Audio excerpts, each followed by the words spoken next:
তো গাইজ আসসালামু আলাইকুম, কি অবস্থা সবার, কেমন আছেন? আশা করি সবাই ভালো আছেন কম বেশ।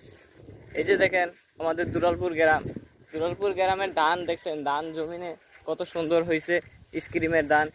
তো সবাই আমাদের এই নতুন সরকারকে জানাই দিবেন যে আমাদের ধান কেন এত ভালো হয়েছে।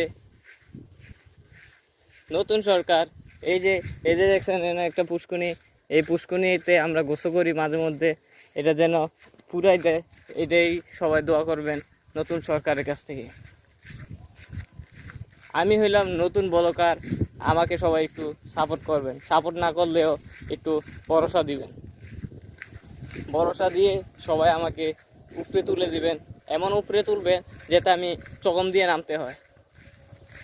তো সবাই ভালো থাকবেন, এতটুকুই নিউজ, এটা আমার কথা ছিল, এতটুকুই। এই ধানগুলো দেখেন, আরেকবার দেখতে নেন, যদি পরে কাজ চালায় তারা, তাহলে আর দেখতে না।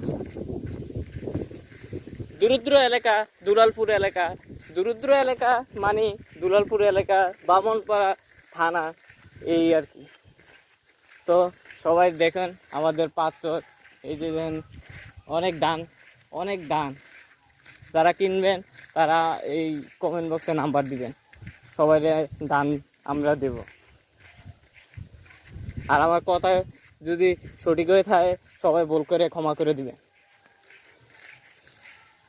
আর ফানি ভিডিও যদি চান তাইলে কমেন্ট করবেন, ফানি ভিডিও করার আগ্রহী আরও বাড়াই দেন।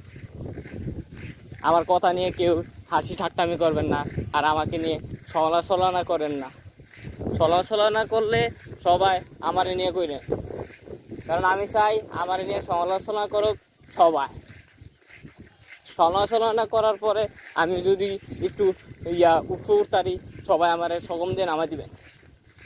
হ্যাঁ, আশা করি সবাই ভালো থাকবেন, দোয়া করলে আরও ভালো থাকবেন।